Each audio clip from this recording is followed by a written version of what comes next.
ग्रीवास्वजर्त्यम् इदन्ते तद्विश्याम्यायुषो न मद्या तथा जीवः पितमद्य प्रमुक्तः केतन् कृण्वन्न केतवेपेशो मर्या अपेशसे समषद्विरजायथाः ब्रह्मा देवानाम् पदवी कवीनाम् ऋषिर्विप्राणाम् महिषो मृगाणाम् शेनागृद्रानागस्वदितिर्वनानागम् सोमः पवित्रमत्येतिरेभन् सचित्रचित्रम् चिरन्तमस्मै चित्रक्षत्रचित्रतमम् वयोधाम् चन्द्रम् रयिम् परवीरम् बृहन्तम् चन्द्रचन्द्राभिर्गुणते युवस्व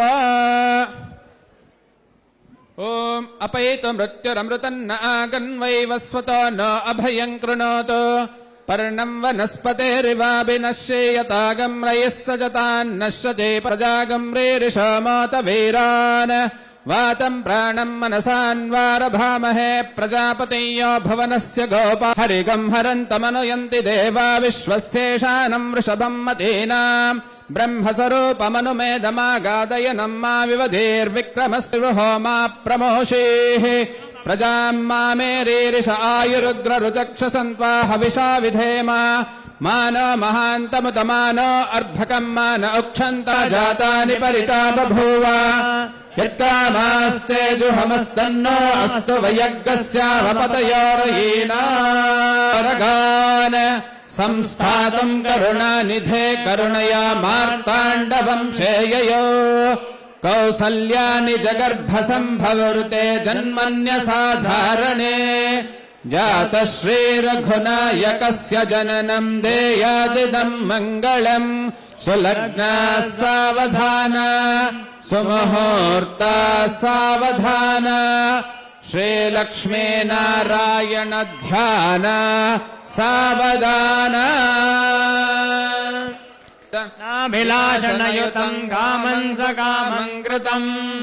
विख्यातम् भुवनत्रये हरधनुर्भग्नीकृतम् लीलया विश्वामित्रपराशरादिमुनिभिः सत्सन्निधानाञ्चितम्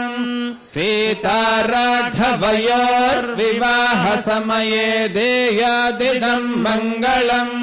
सुलग्नाः सावधाना सुमुहूर्ताः सावधाना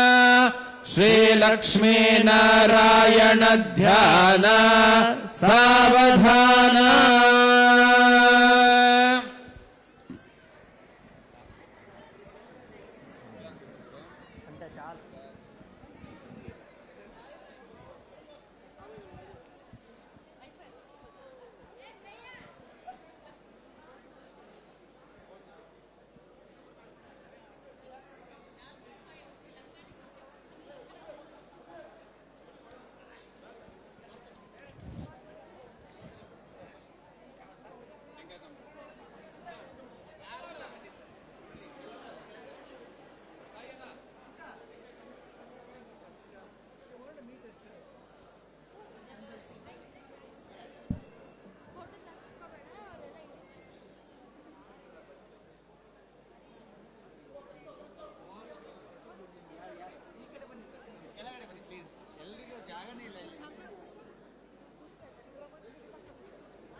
साईनाथ जी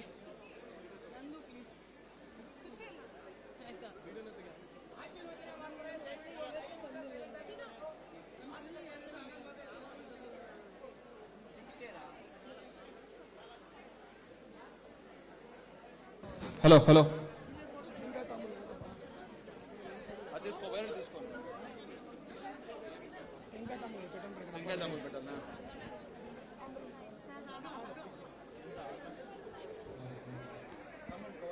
పెట్టినా ఇక్కడ